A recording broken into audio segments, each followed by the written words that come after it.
Hello friends, I am Ashwin. Today I will show you another fantastic chess game played by Mikhail Tal. The game was played against Sviridov in 1969 at a simul exhibition. Mikhail Tal with the white pieces started the game with pawn to e4, black replied with pawn to c5, and we have Sicilian defense, knight to f3, pawn to d6, and now pawn to d4.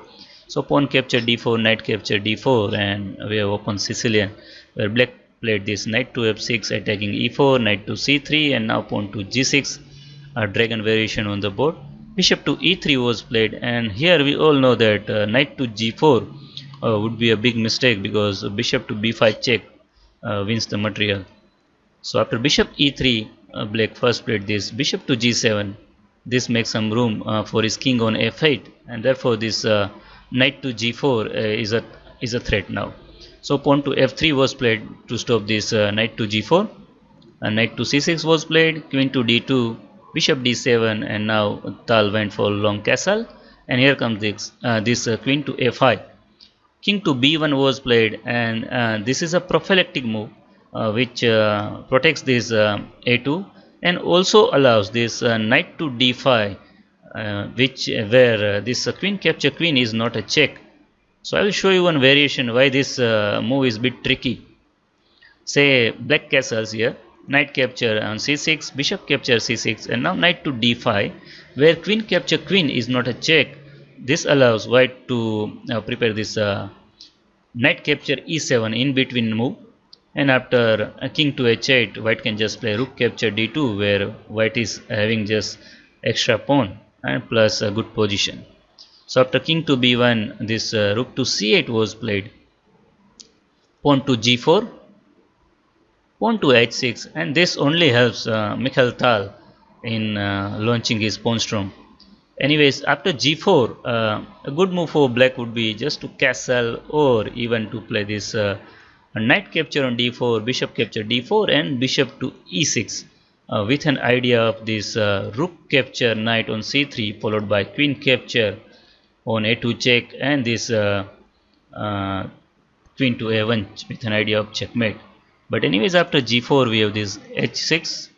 Mikhail Tal played this pawn to h4, pawn to a6, and now bishop to e2, and all Tal's pieces are developed.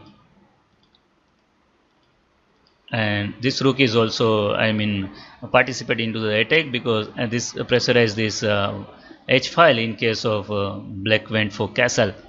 Knight to e5 was played, and here comes pawn to g5, h capture g5, h capture g5, and best move for black is to play this knight to h5 where white can still play this knight to b3 attacking the queen, say queen to d8, and after bishop to d4 with an idea of pawn to g5, and definitely white is having attack, but in the game rook capture on h1 played, and this allow this nasty trick, this g capture on f6, and it seems that this pawn on f6 is more powerful than this black's rook or even this white's queens. We'll see the variation. Rook capture on d1 was played.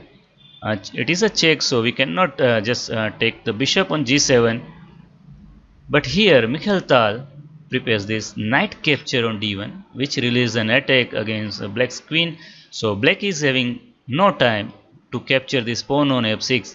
Queen capture queen is forced, and now Mikhail Tal point out that his pawn on g7 is much more powerful than white's queen on d2. Unfortunately, black has no good move, so basically he resigned in this position because white is threatening this pawn promotion into queen, and that is a checkmate.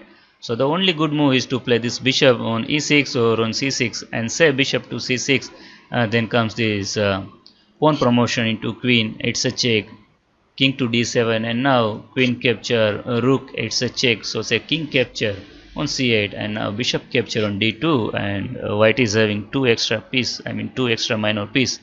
So this game is definitely winning for white. Thus after this f capture on g7, black resigned in this position. I hope you did enjoy this game. Thanks for watching. Bye bye.